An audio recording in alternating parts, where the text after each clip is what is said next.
Vamos, então, aqui dar continuidade. Boa tarde, boa tarde. Vamos dar continuidade, então, à nossa sequência de palestras. E agora, nesse momento, eu vou aqui convidá-lo, o Clesley. Boa tarde, Clesley, tudo bem? Boa tarde, Cíntia. Boa tarde a todos. Tudo bem, sim? Tudo jóia. Bom, o Clesley, ele é biólogo, formado pela Universidade Estadual do Sudoeste da Bahia. Ele é mestre em diversidade animal pelo Programa de Pós-Graduação em Diversidade Animal pela Universidade Federal da Bahia e atualmente é doutorando em Biodiversidade e Evolução pelo Programa de Pós-Graduação em Biodiversidade e Evolução da Universidade Federal da Bahia. E também um dos fundadores do projeto de divulgação científica intitulado Ciência Tá Preta. Página no Instagram muito boa, sigam, recomendo. Clesley, muito bem-vindo. Muito obrigado por você ter aceito esse convite do PPGCB, do Programa de Pós-Graduação em Ciências Biológicas. Eu fico muito honrada de tê-lo aqui, como uma pessoa externa, né, de fora, que vem aqui conversar um pouco com a gente da comunidade da UFG e da comunidade de Goiás, né, falando um pouco aí sobre esse tema que é extremamente pertinente para nós, né. Eu passo agora a palavra a você. Muito obrigada e uma excelente palestra. Bom, gente, boa tarde novamente. Inicialmente, eu gostaria de agradecer o convite da Cíntia, que inicialmente buscou a nossa página, como ela mesmo informou, de Ciência Tá Preta, e posteriormente, em conversa, achamos pertinente eu estar falando um pouco em nome da página, que futuramente vou falar um pouco mais sobre ela, mas em nome tanto pessoal quanto dos outros membros do Ciência Tá Preta, a gente já agradece a participação desse evento, principalmente pela relevância do tema que a gente vai estar conversando hoje. Então, como ela mesma se apresentou, eu sou biólogo, né? Me formei na UESB, a graduação, que é uma universidade aqui do estado da Bahia, mais para a região sudoeste. E o mestrado eu me desenvolvi na área mais de diversidade animal, na capital daqui do estado, em Salvador, que é o local onde estou fazendo também o doutorado. Então, essa comunicação entre estados eu acho que foi perfeita, porque eu posso trazer um recorte do local ao qual eu estou inserido e principalmente falar de uma área que boa parte das pessoas que fazem parte do próprio programa ou até mesmo conhecem, atuam como profissional, que nesse caso é o biólogo. Quando a Cíntia me buscou, inicialmente eu tinha pensado até em estar fazendo uma apresentação bem descritiva sobre esse processo que envolve o caminho do biólogo, mas posteriormente eu achei melhor a gente estar tendo um diálogo que perpasse mais as minhas vivências e principalmente tragam informações que eu acho pertinentes para a temática. Então, nesses minutos que vão subseguir posteriormente ao início, eu vou estar dialogando com vocês sobre esse tema que é caminhos do biólogo, a cor da ciência brasileira, né? A primeira coisa que a gente deve pensar quando se foi discutido essa temática é, Clesley, por que biologia, né? É um curso que, teoricamente, a gente só se debruça sobre a nomenclatura e até mesmo o que é o profissional quando a gente vê desastres naturais ou até mesmo reportagens que mostram descobertas sobre as mais diferentes áreas. Eu, como qualquer jovem que estava terminando o ensino médio, sempre me perguntava qual era a profissão que eu gostaria de estar seguindo quando terminasse o meu ensino médio. Eu nunca tinha uma resposta fiel a esse pressuposto que eu levantava. Pô, qual profissão seguir? Eu sabia as quais eu não teria interesse de estar participando e algumas que levemente eu poderia ser induzido aí, seja por colegas, amigos ou professores. E a biologia era justamente uma dessas áreas. Eu via muito filme de ficção científica que tinha cientistas falando sobre descobertas ou até mesmo mostrando evidências, e aquilo sempre me atraiu pelo ato de eu ser muito curioso, né? E, posteriormente a essa inquietação sobre esse interesse nos filmes que mostrava cientistas, eu tive um professor que foi bem direcionado a estar me buscando para essa área, porque eu sempre ficava muito próximo a ele, né? Mas uma coisa sempre ficava em suspensão nos meus pensamentos, era a minha não visualização naquela profissão que eu gostaria de seguir.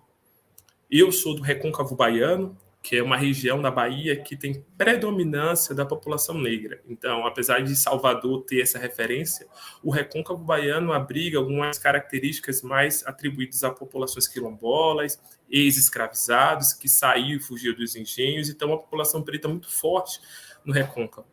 E esse recorte sempre vinha à minha mente sobre a escolha da profissão, até porque eu gostaria de ser entendido como profissional daquela área a seguir.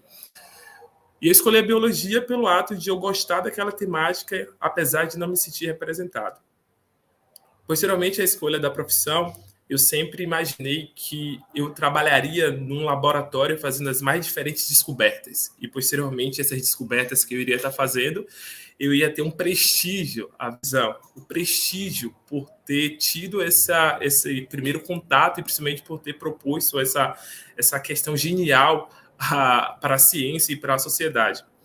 Quando entrei no curso, o meu primeiro baque que eu tive foi porque a universidade a qual eu prestei o vestibular e que eu passei ficava a 300 quilômetros de distância da minha cidade e que tinha características diferentes daquilo que eu visualizava no Recôncavo. Então, apesar de você estar ainda na Bahia, que era a cidade de Jequié, onde se estava inserida a universidade, você tinha uma predominância de outras características das pessoas. E dentro do curso isso era muito evidente. Ao longo dos meus 4 anos de formação, eu tive, em média, 50 professores que atuaram nas mais diferentes áreas.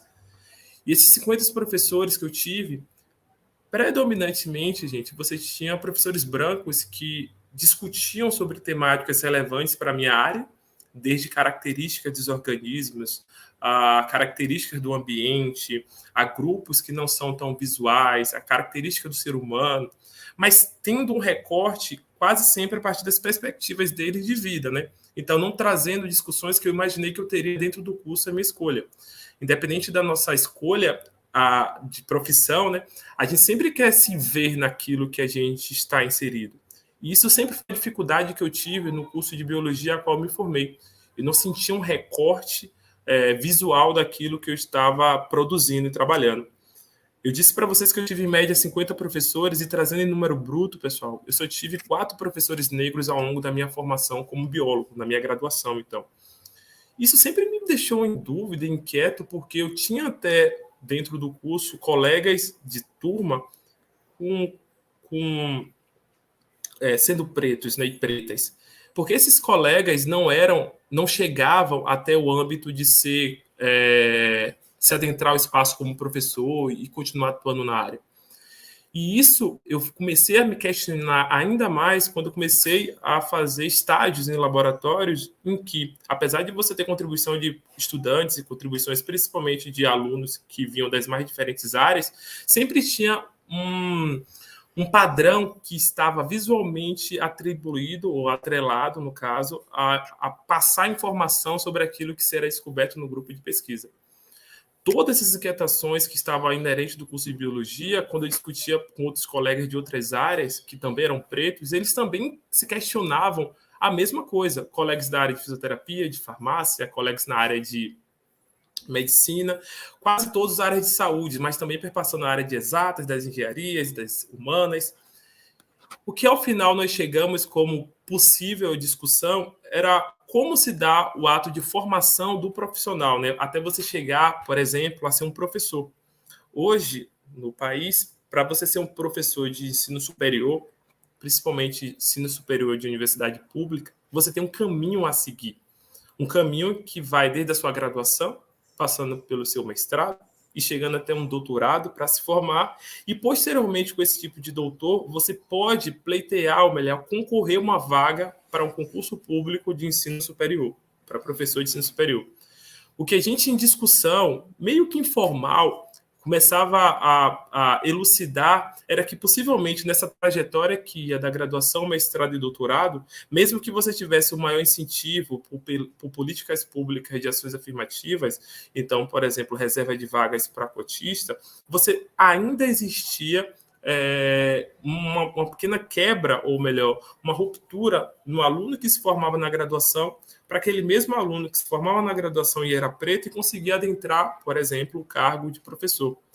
Aí vocês poderiam estar se questionando, mas Clesley, por que você está batendo essencialmente sobre professor, se a gente está falando sobre ciência?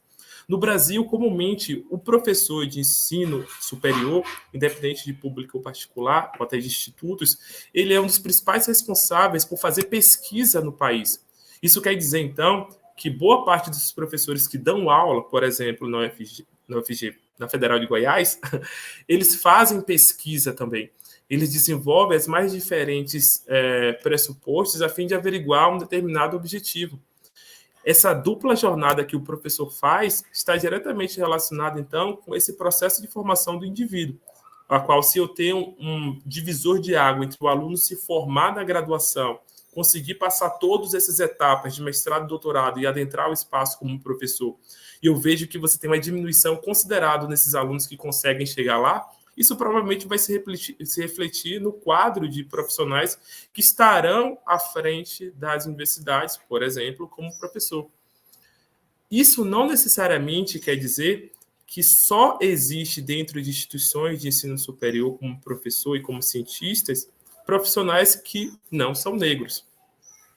Essa discussão começou a ser mais fortemente constatada por mim e por outros colegas logo no período em que eu estava passando o doutorado, que eu iniciei o doutorado agora em 2017, agora não, né? Já tem 5 anos praticamente, e estou no processo de finalização do doutorado. Nessa etapa, eu via cada vez mais outros colegas se perguntando por que visualmente você não tinha pretos falando sobre ciência. E muito mais constantemente você tinha um recorte racial de pessoas não negras falando sobre qualquer que sejam os atributos relacionados à ciência. Eu tenho um primo que ele é do interior e a gente sempre discutindo cientista, o que é ser cientista para ele. Uma vez ele comentou para mim que eu não tinha cara de cientista. E aí eu sempre achava que essa pergunta não necessariamente seria atribuída. A gente se faz, né? Pô, mas qual é a cara de cientista? Porque as pessoas imaginam. Mas quando eu tive essa pergunta por esse primo, solidificou ainda mais essa visão que eu tenho que as pessoas não enxergam a população negra como produtores de conhecimento a fim de justamente ter uma posição, não digo nem de destaque, mas de confiança a se falar sobre algo. E essa ausência de confiança, muitas vezes, que está atrelada à fala da população negra, está inserida nas mais diferentes áreas. E na ciência também é isso, pessoal. E no doutorado, eu vi que provavelmente uma forma de a gente buscar modificar esse cenário é criando não só políticas, mas vias para quais os mais diferentes profissionais das mais diferentes áreas conseguissem se sentir... eu vou utilizar a palavra exibido, mas não é exibido, na verdade, é retirar essa invisibilidade que é dada aos profissionais negros da ciência e trazer ele para o campo de ser percebido. E foi a partir dessa indignação, dessas percepções que foram criadas e moldadas ao longo da minha formação como biólogo, que, em parceria com outros colegas, a gente teve a ideia de criar o projeto que atualmente intitulamos de Ciência Tá Preta. Esse projeto, gente, o Ciência Tá Preta, que está em diversas plataformas como Instagram, YouTube, LinkedIn, Facebook, ele tem como objetivo principal estar dando essa visibilidade. A gente ouvir profissionais negros para que as pessoas entendam que existem nas mais diferentes áreas cientistas negros. Apesar de ser algo muito simples, que a gente até pensa que mas não vai ter tanto impacto, é muito fácil quando a gente, depois de ouvir um profissional negro, ver o quão relevante é a caminhada daquela pessoa para chegar ao ponto de conseguir falar sobre aquilo. Quase sempre, quando nós discutimos e conversamos com os profissionais que participam do nosso projeto, ao final eles reportam para a gente o quão foi difícil falar sobre a sua trajetória, porque isso muitas vezes não é perguntado nem das pessoas próximas, e quanto é interessante que situações semelhantes aconteçam sempre, não em momentos pontuais ou períodos específicos, mas sempre essa visibilidade a ser dado para o profissional. E isso está diretamente atrelado, gente, a esse caminho que a gente trilha, no caso, falando agora da minha profissão, como biólogo. Por que estaria atrelado? Porque se eu aprendo na minha formação que a maior parte das contribuições como biólogo são de pessoas não negras, eu começo a imaginar que os negros nunca estiveram inseridos em discussões, por exemplo, no campo biológico. Eu vou trazer um exemplo muito direto sobre um recorte racial na minha profissão, em que poucas pessoas atribuem ao fato de um profissional negro ter contribuído significativamente, que é um nome que quase sempre, quando vocês colocarem na internet, vai ter reportagens falando sobre, vai ter artigos. É um nome muito divulgado no campo biológico da ciência, que se chama Charles Darwin. Darwin teve uma contribuição quase que surreal no campo científico quando a gente traz essas discussões para áreas biológicas. A proposta dele de seleção natural, a proposta dele a partir dos estudos que ele observou em suas viagens, dimensionaram todo o entendimento que a gente tem hoje no campo da biologia. Darwin é o principal nome quando a gente atribui, por exemplo, ao assunto de evolução. Só que uma informação que quase ninguém conhece, ou quando conhece, as pessoas talvez não dão crédito suficiente, é que Darwin, na época, antes de se formar como um biólogo, nesse caso como naturalista, ele fazia a faculdade de medicina. E em um dos seus afazeres da faculdade de medicina, isso antes de ser naturalista, se formar como justamente na área de biologia, né? Mas que não existia a disciplina biologia, ele pegava disciplinas das mais diferentes áreas. E uma dessas disciplinas que ele pegou foi com um profissional chamado Edmond. Esse profissional era um ex-escravizado vindo do Haiti que se refugiava justamente na universidade prestando serviço, dando aula de taxidermia. A taxidermia, gente, é uma técnica em que você fixa a partir de determinadas substâncias animais para preservar ele naquele estado em que ele está. Então, quando você vê muitas vezes uma onça em um determinado tipo de instituto completamente duro ou completamente preservado, é porque um taxidermista utilizou das suas técnicas para preservar aquela característica daquele indivíduo, daquele animal. E esse Edmond, por ele ser taxidermista, ele desempenhava essa técnica justamente do que a gente chama de empalhamento, né? Dos mais diferentes animais. Darwin, por adentrar aquele espaço e a fim de justamente elucidar algumas dúvidas, a curiosidade dele, começou a se encantar com o fato daquele ex-escravizado, John Edmond, fazer aquela técnica e o impressionar com as mais diferentes características, por exemplo, dos organismos vivos que ele tinha na sua coleção. Encantado com a técnica feita por esse haitiano que dava aula na instituição, ele começou justamente a se interessar pelaquela área.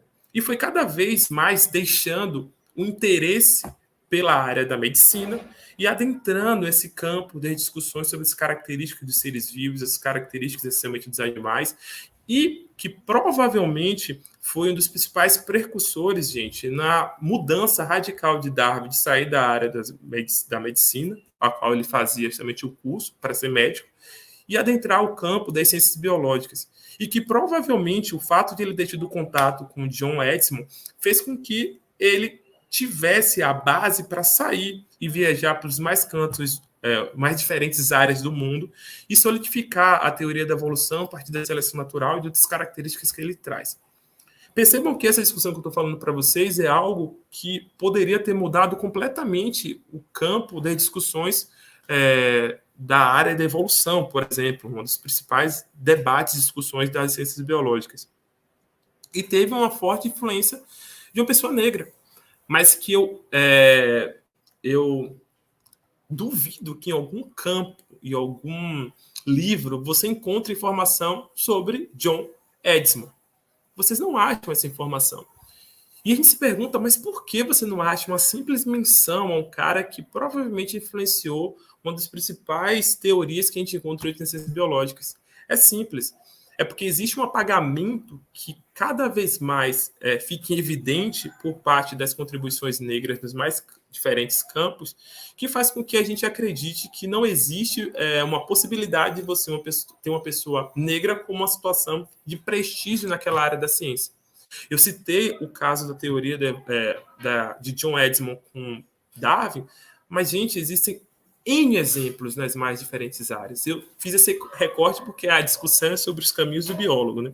E quando eu me debrucei sobre esse assunto, eu como um biólogo, e me informei sobre isso, eu comecei a modificar a forma, até mesmo como eu, em momentos de aula para os alunos, discuto evolução e falo sobre as características darwinianas. Porque isso é relevante de a gente falar. Isso é relevante porque isso faz com que as pessoas cada vez mais entendam que o caminho do biólogo, de qualquer outra profissão, perpassa sobre as características das contribuições dos negros. E isso eu estou falando essencialmente de um período em que não está atrelado às contribuições do continente africano, que antecede todas essas discussões, antecede informações que a gente tem hoje, como, por exemplo, as contribuições da área da medicina. Ainda se acredita que o pai da medicina se chama Hipócrates. Se você colocar agora no seu celular ou na sua casa, pai da medicina no Google, o primeiro nome que vai vir é justamente do grego chamado Hipócrates. Só que Hipócrates começou a justamente utilizar características de seres vivos nas suas técnicas, 300 anos antes de Cristo. Há mais de 1000 anos existia um faraó chamado Imhotep, que tem registros em papiro, presentes também em determinados segmentos lá do Egito Antigo, que já mostra técnicas de cura e principalmente métodos para você estar auxiliando a população nas mais diferentes enfermidades. Um dado bem interessante para essa informação que eu trouxe para vocês, pessoal, que antigamente, em 1920, o Nobel não, mas um dos principais prêmios da área da medicina que era dado para contribuição importante na Europa, tinha um medalhão que o símbolo do medalhão era justamente o rosto de Imhotep. Só que eles acharam interessante, com o passar do tempo, ir retirando o símbolo que referia justamente a um faraó, mas uma pessoa que era oriunda do continente africano. E hoje, esse medalhão que é dado à contribuição médica relevante traz como rosto Hipócrates. Esse tipo de discussão que eu estou trazendo para vocês não é para fazer com que a gente se sinta cada vez mais angustiado quanto a isso, mas é para reafirmar, principalmente para as gerações que estão iniciando o processo de formação, as pessoas que estão no ensino médio, próximo a finalizar, que existe chance de boa parte das informações que nos passado ter sido modificado para ter como principal rosto, principal característica científica, uma população não negra. E isso está associado, nesse caso, ao meu processo formativo, porque a partir dessas inferências que eu tive, das minhas percepções de informação, e principalmente quando eu me debrucei ao tema, eu vi o quão relevante seria eu trazer esse tipo de discussão para o meu ambiente acadêmico. Minha pesquisa em si de doutorado, ele tem como recorte a gente estar discutindo características de um determinado ser vivo. Eu, como taxonomista, então, me proponho a estar descrevendo espécies de animais, mas, para além disso, no meu doutorado também, eu agrego informações sobre características dos cientistas que contribuíram na formação da minha área em si. E essa discussão, desse debruçamento, passa justamente por esse projeto que eu falei para vocês anteriormente, chamado Ciência Tá Preta. É a partir dele que eu tento estar trazendo uma modificação, até mesmo dos paradigmas que se é discutido atualmente, de que a ciência, apesar de o nome ciência tá preta, mas a ciência sempre foi preta. E no Brasil, a gente necessita cada vez estar dando mais visibilidade a esses profissionais que são negros, até para que toda a população se sinta inserida. A gente tem a maior parte da população do Brasil sendo composta por pessoas negras e ainda assim eles são os que menos ocupam o cargo de prestígio. E quando a gente fala das universidades, quando a gente fala do campo da biologia ou talvez de outras áreas, isso também é evidente, em que você tem poucos profissionais que são negros atuando naquele tipo de segmento. Gente, isso não é simples, isso nem tão pouco é algo que não deve ser levado em consideração. É preciso que a gente se debruce sobre o tema e esse espaço que o evento está me dando agora para a gente estar falando e conversando. Eu falando mais sobre isso é muito interessante porque o primeiro momento, a gente tem que se debruçar sobre aquela temática, para que cada vez mais a gente sinta modificações naquilo que sempre foi tido como normal, como padrão. E eu, como biólogo, saber que futuramente possa ser que você tenha uma maior valorização do John Edmond, que contribuiu na teoria evolutiva, não diretamente para Darwin, mas fez com que ele se propusesse a estar adentrando um espaço que talvez sem esse profissional isso não fosse possível. Essa questão, essencialmente, que eu falei para vocês da teoria evolutiva, não é o único fato que faz com que a gente repense as formas como se é passada a informação no campo das biológicas. Na verdade, esse debruçamento sobre as características do John, do que ele fez e que ele contribuiu, me assusta, porque quantas outras características, ou melhor, quantas outras teorias tiveram contribuições de população negra que não é e nem se tem registro sobre o qual. Isso é um processo que vai desde você se entender como negro, até mesmo como você quer passar isso adiante na sua área de atuação. E não é uma facilidade que isso aconteça, porque a todo momento se é mostrado completamente ao contrário. Se é evidenciado que isso não necessita estar sendo discutido e nem tão pouco que você precisa estar tendo base para carregar e para propor para que outros profissionais também encarem essa discussão como algo relevante. Como eu conversei com o pessoal da organização, como minha ideia atualmente aqui é ser uma conversa, um diálogo, todo comentário ou pergunta que for feita, eu vou justamente pegar e vou estar discutindo. E aí, mandaram uma pergunta que eu vou ler e vou estar respondendo com vocês aqui.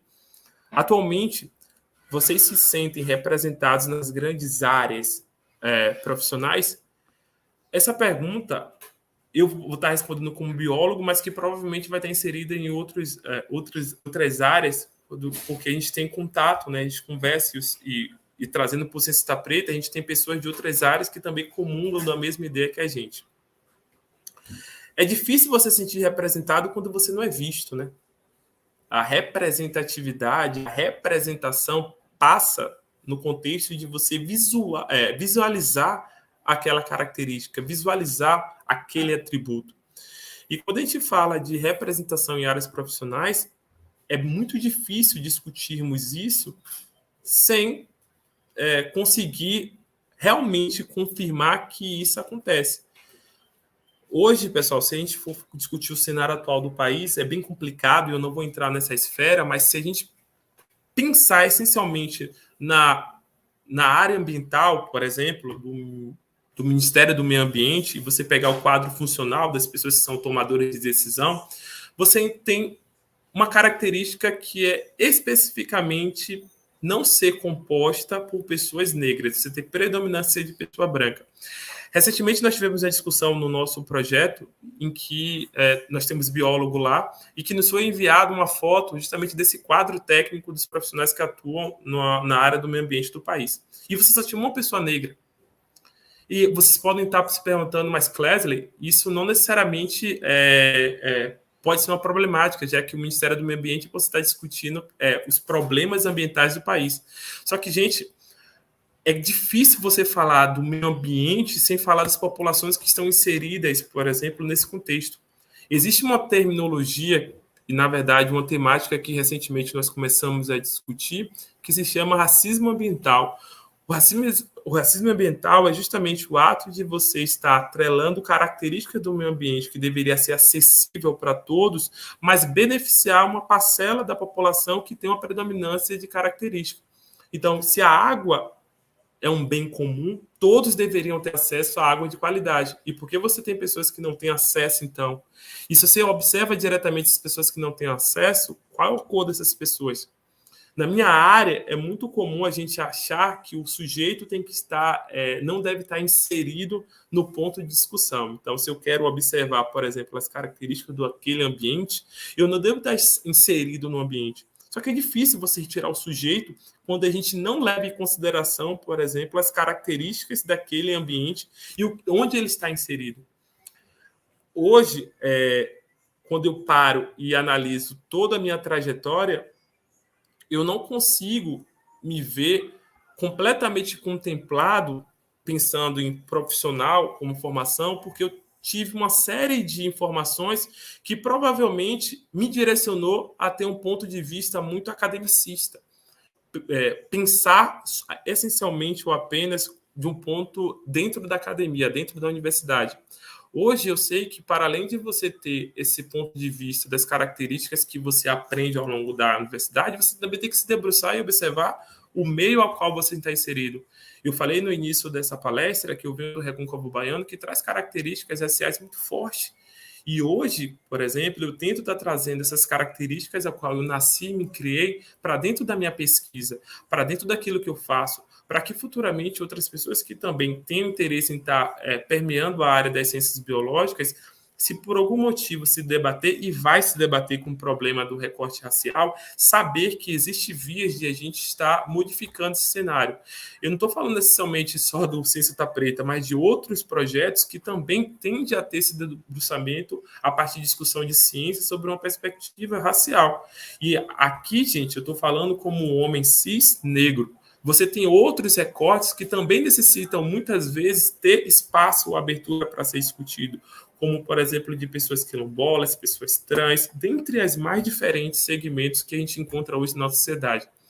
O primeiro passo sempre vai ser a gente iniciar o processo de conversa. E o iniciar o processo de conversa é estar, sim, disposto a ouvir, é, sim, justamente ter a possibilidade de dialogar e falar diante disso. Cíntia, pode fazer.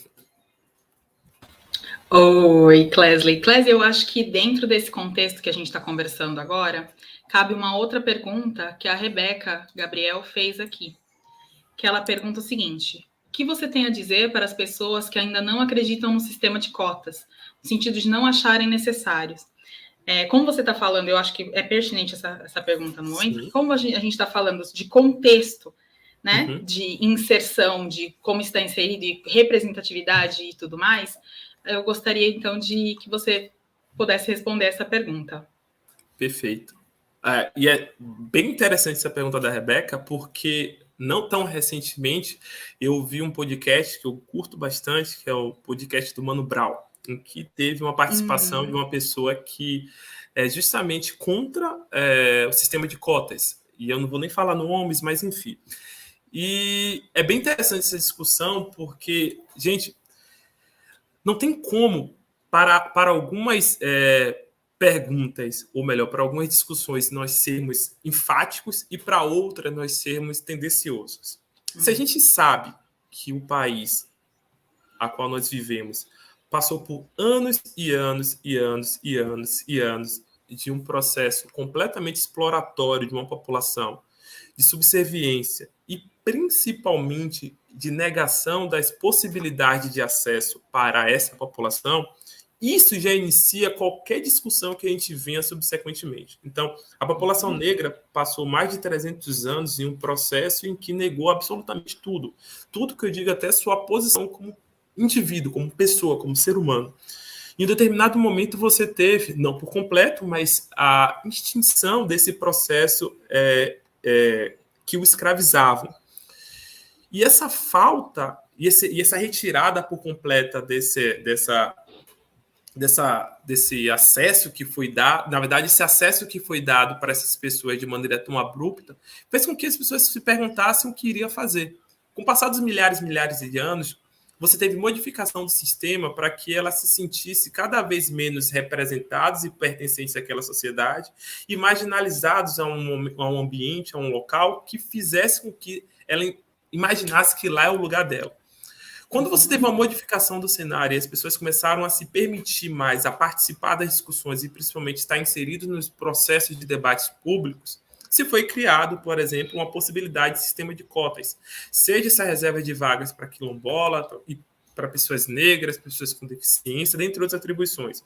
Mas fazendo um recorte agora só para as pessoas negras, todas as pessoas que não acreditam, ou melhor, que defendem a extinção do sistema de cotas, é porque não entendem ainda, ou se entendem, se fazem de desentendido, de que a dívida histórica que nós temos com a população negra não é apenas não é apenas porque nós o deixamos ao final do processo de escravidão e não demos acesso, mas é por toda a negação que se foi feita do indivíduo como ser humano, e a partir do processo de entendimento dele, ele tem que se permitir adentrar os espaços que foi negado. Cíntia, aqui em Salvador, a universidade a qual eu faço a pós-graduação, que é a UFBA, ela tem vários campos, né? Imagino que a Federal de Goiás também seja assim. Sim. Vários campos na cidade, nas mais diferentes áreas. Só que todos os campos da Universidade Federal da Bahia, que é a universidade que fica na cidade mais negra fora do continente africano, se restringe ao centro da cidade. O fato de você se restringir ao centro da cidade é um indício de você ter um recorte, no mínimo, geográfico, da participação e da acessibilidade dessas pessoas.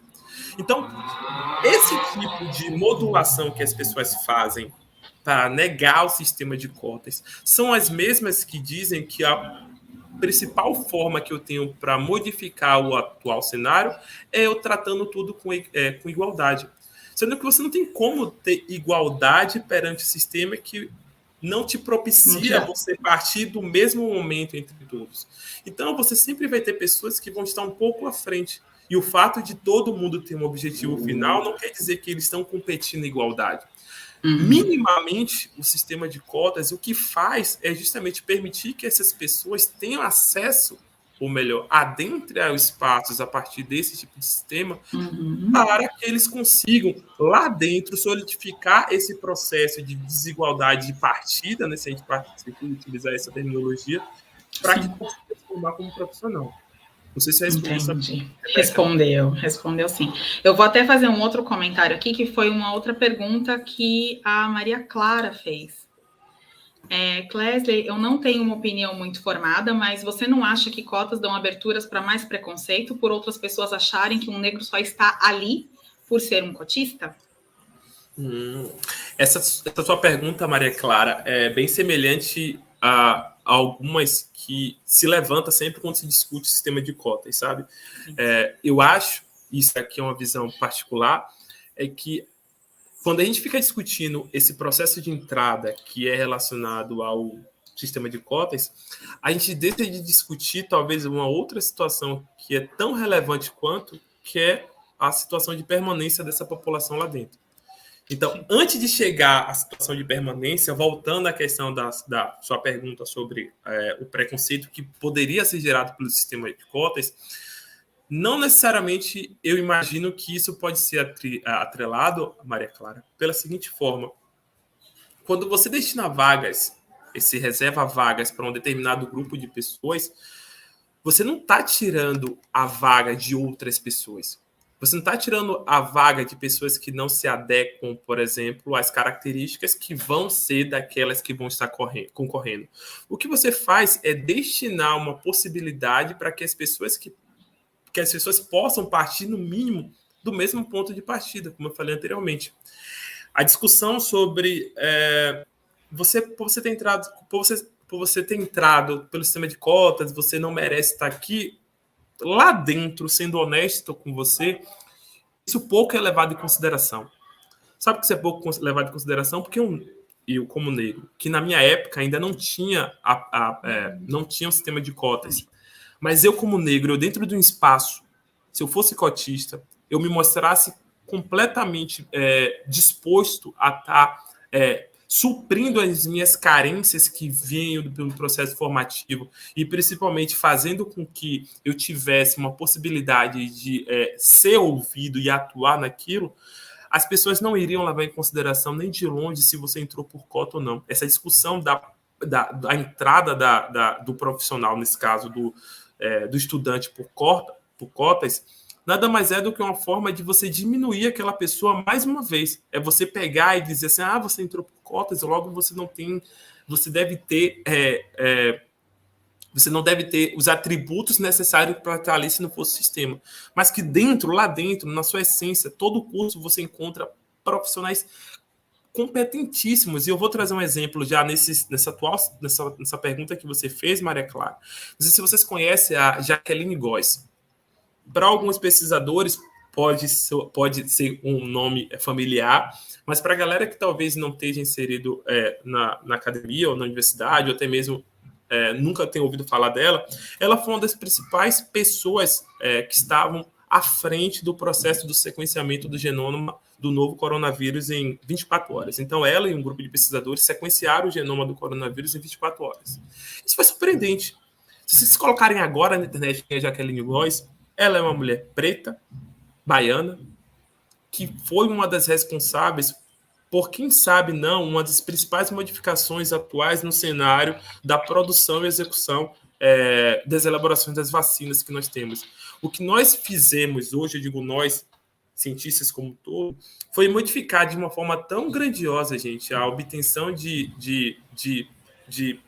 vou falar medicamentos de maneira geral, para combate de determinadas doenças que não está na história. Então, esse ato inicial dela, do sequenciamento do genoma em 24 horas, foi um dos pressupostos para esses avanços que nós temos hoje, que é a própria produção da vacina. E ela, gente, ela é uma das pessoas que, se vocês colocarem entrevista na internet, óbvio que ela também não adentrou pelo sistema de cotas, mas é uma das profissionais que mais atribuem a necessidade de você ter essa equidade no processo de acesso a tudo que nós temos no país. Equidade seja no acesso às universidades públicas, equidade seja no acesso, talvez, a questões empregatícias ou outras atribuições. Então, eu sou completamente favorável para esse sistema e eu acho que toda vez que a gente iniciar esse processo de discussão de sistema de cotas, a gente deve mudar a moeda. Chegar e falar assim, pô, você acha realmente que isso é relevante? Para mim é relevante eu discutir a permanência de estudantes dentro das instituições. Políticas que façam com que uma pessoa que talvez mora em um bairro mais periférico do que o centro, onde está instituída as universidades, a grande maioria, né? Tenham acessibilidade a chegar lá de uma maneira que seja possível ela chegar. E não apenas se você colocar um transporte público ou até mesmo outro transporte, mas você tem transporte, vá. Então, essas discussões que são muito mais refinadas deixam de participar do campo elucidativo porque a gente só foca nessa entrada, como se o ato de você entrar garante que você vai terminar, vai chegar a pleitar um cargo, por exemplo, de um professor de ensino superior e vai formar outros profissionais. Sim, eu vou até falar um pouco pessoalmente, assim, porque eu não estou aguentando. É extremamente importante isso, porque, na verdade, a gente até utiliza, eu já vi muito, eu também sou da época que não tinha cotas, e quando foi implementada cotas, eu consegui acompanhar esse processo. Sim. E muitas vezes as pessoas realmente elas tentam nos desqualificar de alguma maneira. Sim. Então, como a gente é pré-cotas, vamos dizer assim, a desqualificação era de uma forma diferente. Hoje, a desqualificação é no sentido das cotas. Isso. Então, eu não acredito que tenha essa abertura para mais preconceito. A gente vai sofrer preconceito de alguma forma. Sim. De qualquer forma, porque ainda não somos lidos como seres humanos. Esse é o ponto principal que eu acho que você trouxe aqui também para a gente, e que eu acho que é importante a gente deixar também bem claro. A gente ainda não é lido como seres humanos, dentro de qualquer lugar, de qualquer ambiente. Né? Então, esse negócio de mais preconceito ou menos preconceito, eu acho que a gente tem que parar por aqui, porque a gente já tem preconceito pra caramba para carregar. E sim. Aí eu ia até te fazer uma outra pergunta. Aliás, tem uma pergunta aqui do Eric, que eu acho que tá todo mundo falando que tá extremamente interessante. Eu vou colocar para você. E aí a gente dá seguimento aqui para as próximas perguntas. Desculpa, eu tinha que falar alguma coisa. Não, que é isso. A gente precisa querer te ouvir também, ué. Tranquilo. Aqui, a pergunta do Ericles, então. Clesley, parabéns pela palestra, parabéns mesmo. Eu gostaria de saber sua opinião sobre o quanto a divulgação científica pode abrir caminhos e novas perspectivas para alunos negros do ensino fundamental e médio. Pô, belíssima pergunta, Ericles. Belíssima. Eu sou uma pessoa que, apesar de ter pouca idade, eu já tenho um certo tempo dentro da universidade, então, entre graduação, mestrado e doutorado. E o que eu sempre senti falta é essa comunicação, na verdade, essa ligação entre as universidades e os espaços não acadêmicos, então fora da universidade. Primeira coisa, a gente iniciar isso embaixo. Gente, universidade ter muro, já é uma barreira física que causa para algumas pessoas o impedimento de entrada. A universidade é para todos, e até o ato de você estar dentro da universidade deveria ser para todos. Então, muro, grades, enfim. Mas que eu não vou entrar nessa questão agora. Sim. E aí, eu sempre tive essa discussão interna de como a universidade se afastou, né, da sociedade e permitiu, muitas vezes, que essas atribuições atuais que nós estamos vivendo das fake news fossem tão comuns. Porque se você desacredita na pessoa que estuda aquilo, é porque você não acredita naquilo que a pessoa estuda. E isso está diretamente associado também com esse distanciamento da universidade com as pessoas que não estão lá, né? E a divulgação científica, gente, esse ato de divulgar realmente a ciência, não é você pegar algo, triturar e depois dar. Não, é você ter uma linguagem que faça com que as pessoas não peguem seu artigo científico publicado na Nature e tentem desvendar, mas entenda que aquela contribuição que você está fazendo e foi prestigiado pela publicação também está inserido no seu cotidiano.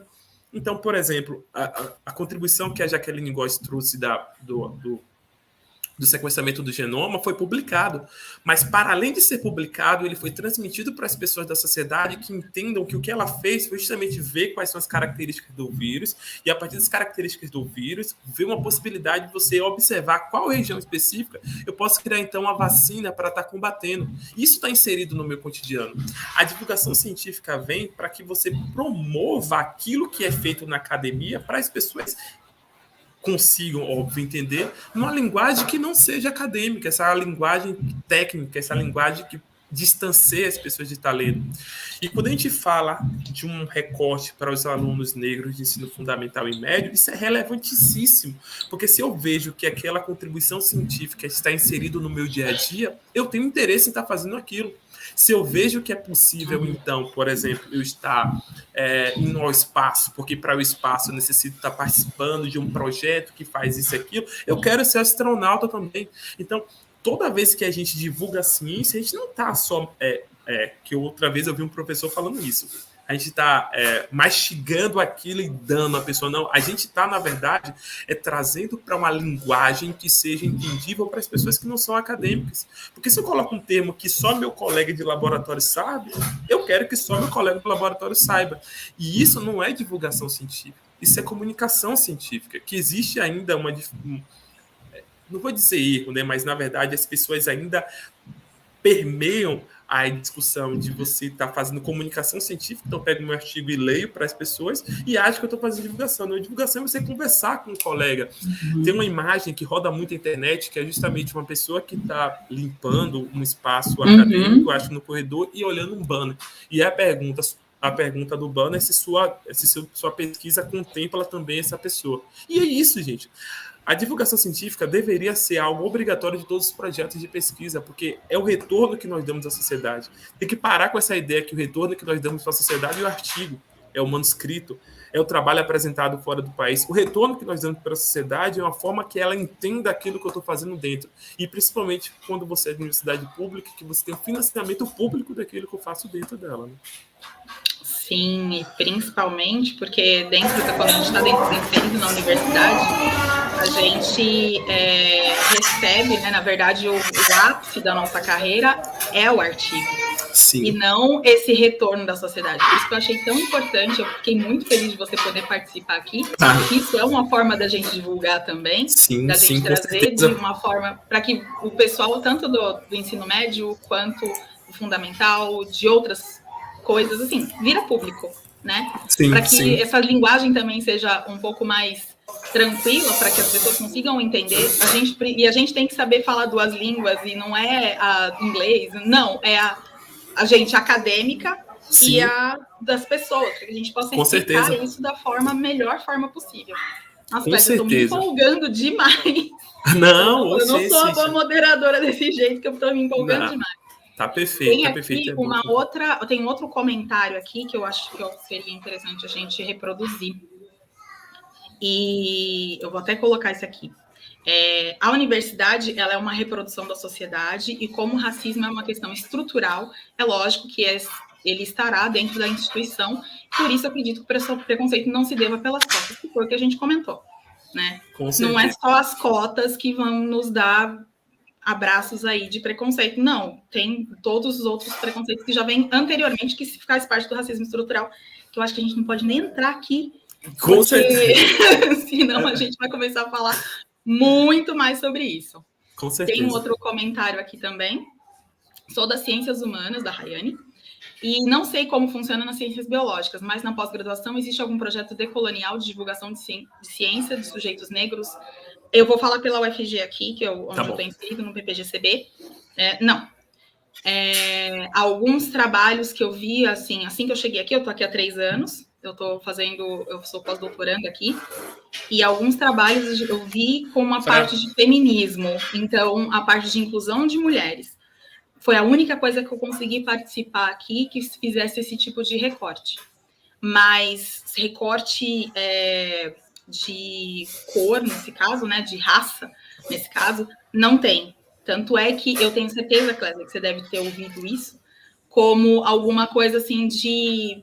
Mas por que você está falando tanto sobre isso se você está na pós-graduação? Sim. Porque você teve todos os privilégios, você fez faculdade, você estudou até mais do que muita gente, né? E isso não quer dizer que você já não está inserido dentro dessa... Não quer dizer já que existe uma representatividade que é você mesmo, né? Você já não está se representando, você já não está vendo, ó, eu sou pós-doutoranda do programa de pós-graduação aqui, então isso não quer dizer que a gente já não está muito bem inserido. Do que você tanto reclama, né? Qual é a sua reclamação? Então, essa é a minha questão para você responder. Falando um pouco do meu programa, semelhante ao que a Cíntia comentou dela, a gente também não tem isso no nosso programa. A diferença é porque acabou que com a pandemia a gente ficou muito dependente, né, das redes sociais. Então, muitas das pessoas que não participava tão ativamente das redes sociais, iniciaram esse processo agora e divulgaram seus trabalhos e serem ouvidas por essa rede, né? Um exemplo que eu sempre discuto com as pessoas é de uma professora aqui da UFBA, do Instituto de Química, que para mim é uma das referências nessas discussões sobre decolonialidade, que é a professora Bárbara Carinho. Não sei se vocês já ouviram falar dela. É uma professora, gente, que eu rasgo elogios dela porque ela tem trabalhos relevantes na área de química, mas também discute essa história e filosofia da ciência a partir desse recorte decolonial. Então, não digo nem início desse processo, porque já se fazia antes, mas essa maior divulgação desses trabalhos feitos por a professora e outras, como a Catemari Rosa, por exemplo, que é do Instituto de Física, não da UFB, mas lá da USP, fez com que a gente tivesse esse debruçamento maior desse tipo de discussão. E hoje, por exemplo, buscar parcerias para que pudesse estar discutindo essa e outras temáticas, porque no meu programa também não tem de ciências biológicas. Clésia, eu esqueci de fazer uma pergunta meio básica, assim. Eu sei o que é, e você também sabe o que é, mas a gente não explicou o que é. O que seria esse termo projeto decolonial? O que seria esse decolonial que a gente está conversando? Perfeito. Eu vou tentar ser um pouco breve, até porque eu não tenho um tempinho, né? Mas toda vez que a gente falar essa questão decolonial, a gente chegar e ter a visão que toda essa construção que nós temos hoje de sociedade, de características, vem de um fruto que nós chamamos do processo de colonização. Esse processo de colonização, a gente sabe que tem uma característica específica de um tipo de população. Toda vez que a gente parte de uma ideia decolonial, tirando esse sujeito que provavelmente vai estar inserido nas discussões e pense a partir da nossa ideia de população. Então, eu, como homem negro, eu quero traçar um projeto decolonial, eu vou partir do princípio de referências que não são de pessoas brancas, por exemplo, e sim de pessoas negras que não vão estar no processo de colonização. Então, toda essa ideia decolonial surge desse pressuposto. Tá? E eu tô morrendo de medo por causa do tempo também, porque eu falo muito. Fica tranquilo, a gente tá dentro do tempo, tá tudo tranquilo. Eu queria só que você repetisse a pergunta, se você pudesse, que você falou que deixou uma pergunta para mim, mas acabou que eu me perdi um pouco. Não, a pergunta que eu fiz para você foi sobre se você já não ouviu que você é diferente, né? Assim, que sim. Você tem os seus privilégios, porque você já está fazendo doutorado. Né? Gente, então, eu sou da minha família. Por que há essa reclamação de ter pessoas negras, né, dentro da biologia ou dentro de algum outro tipo de áreas, por que a gente reclama, né? Porque eu também já escutei isso, mas por que a gente reclama sobre isso?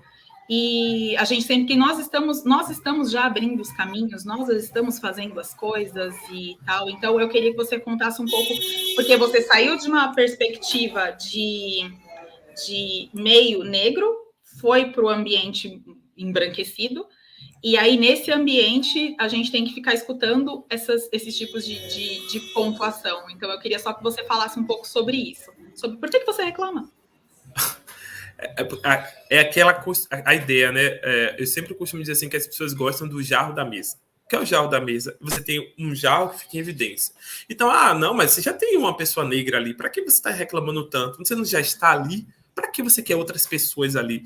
Gente, eu digo isso como cientista, mas digo como pessoa também. Eu, como cientista, a gente busca um padrão, né? Independente de qual seja a área de atuação, a gente busca um padrão. Então, eu quero observar e saber, por que quando faz calor chove, por exemplo? Quero buscar um padrão para isso. E quando a gente observa nosso recorte racial, a gente tem um padrão de um tipo de pessoas que vão estar lá, que não é o padrão a qual eu faço parte. E quando você quer justamente buscar uma resolução para isso, a gente vê que isso vai estar completamente inserido por conta do racismo estrutural que nós vivemos, e para além dessa ideia do próprio racismo estrutural, é que nós não nos debruçamos sobre o tema. A gente apenas acha que é suficiente que comentemos, sabemos, mas que não tentamos resolver. Se é estrutural, deixa aí. Mas, na verdade, o que nós temos que fazer é o contrário. Não é porque já tem o Klesley que ele tem que discutir para não ter outro, é porque a ideia que eu só sou porque nós somos é exatamente isso. Por eu chegar lá, nós temos que abarcar outras pessoas para ter essa possibilidade também. Sim, e também precisamos ter as nossas caras, e quando a gente fala que somos alguma coisa, não é para esfregar, não, é só para falar, eu sou doutor, eu sou mestre, e as pessoas não olharem para nossa cara com, meu Deus, sim. Nunca imaginei, você nem tem cara disso. Nossa, não parece? Nossa, você é inteligente, não parece. Cíntia, só de 15 segundos de um comentário que eu vou fazer para vocês, que até para não dialogar mais tempo, tem uma questão que fica muito envolvido nisso que você acabou de falar. Aqui em Salvador teve um caso de uma profissional que mentiu no seu currículo, dizendo que era doutora, que era isso, e acabou sendo quase reitora de uma universidade daqui particular. E ela não era nem formada. E nunca chegaram a questionar isso. Eu sempre, quando eu vou distribuir currículo de alguma profissão, por muito tempo eu colocava minha foto. Sabe? Eu colocava minha foto no currículo que eu enviava, que eu entregava. E eu via que eu quase nunca tinha nenhum tipo nem de resposta sobre aquele e-mail. Aí um colega minha sugeriu que eu tirasse a foto. E eu comecei a ser chamado depois que eu tirei a foto do meu currículo. Moral da história. Provavelmente as pessoas não acreditavam que aquela atribuição que eu contava no currículo estava atrelado à pessoa que estava lá. E aí, quando você ia lá, que ela se debruçava, dava para sentir o rosto de impactado, ou até mesmo de, nossa, sério? De, nossa, você? Sim. Sim. Nossa, se deixasse, eu ficaria conversando aqui com você. Eu tenho certeza que a gente ficaria conversando muito mais do que o que pode, o que não pode. Klesley, eu te agradeço demais. Demais. Sua participação aqui foi essencial, foi muito boa. Trazer essa discussão para o meio acadêmico é extremamente necessário, a gente sabe disso, né? Que a gente sofre diretamente os problemas, mas, na verdade, quem perde é a ciência, quem perde é tudo. Então, acaba sendo uma consequência, uma coisa com a outra, né? Racismo não é só nosso problema, racismo é problema estrutural, né? Não é só nosso, na verdade, a gente sofre ele, a gente não faz ele. Então, e eu, se deixar também, eu falo muito dessas coisas, então preciso me segurar muito, preciso me segurar demais. Gente, eu gostaria, então, de finalizar, está finalizando. Klesley, muitíssimo obrigada. Eu sabia que ia ser maravilhoso, mas eu não imaginava que seria tão maravilhoso como foi. Eu agradeço demais aqui. As pessoas aqui também no chat estão agradecendo bastante, dizendo parabéns pela sua apresentação. E eu retribuo esse parabéns, que muito obrigada mesmo. Fico muito feliz dessa nossa ligação aqui. Que bom. E eu queria, então, só passar algumas informações. Então, muito obrigada mesmo, tá? Eu só queria agora falar um pouquinho com as pessoas. Você quer fazer alguma finalização? Você gostaria de falar algumas palavras? Eu só queria agradecer novamente pelo convite, foi uma satisfação enorme estar aqui. Muito obrigado pelos comentários que estão no chat, depois eu vou lá dar uma olhada. Parabéns pelo evento, está muito bom. Muito obrigado novamente pelo convite, Cíntia. Foi muito legal ter esse convite. E, gente, satisfação enorme. Até um outro momento, viu? Sigam Ciência da Preta. Valeu, gente. Sim, Tchau, tchau. sigam a página. Muito obrigada. Bom, gente, dando continuidade, então, a próxima palestra terá como tema aqui como o tratamento para a doença de Chagas pode afetar a reprodução. E o palestrante, então, é o Caio César Barbosa, do PPGCB daqui. Eu agradeço mais uma vez a participação de vocês. Eu espero que vocês consigam continuar acompanhando aqui com a gente nesse evento que está sendo brilhantemente apresentado por diversas pessoas, inclusive pessoas de fora e pessoas do PPGCB, tá ok? Muito obrigada e tenham uma boa tarde.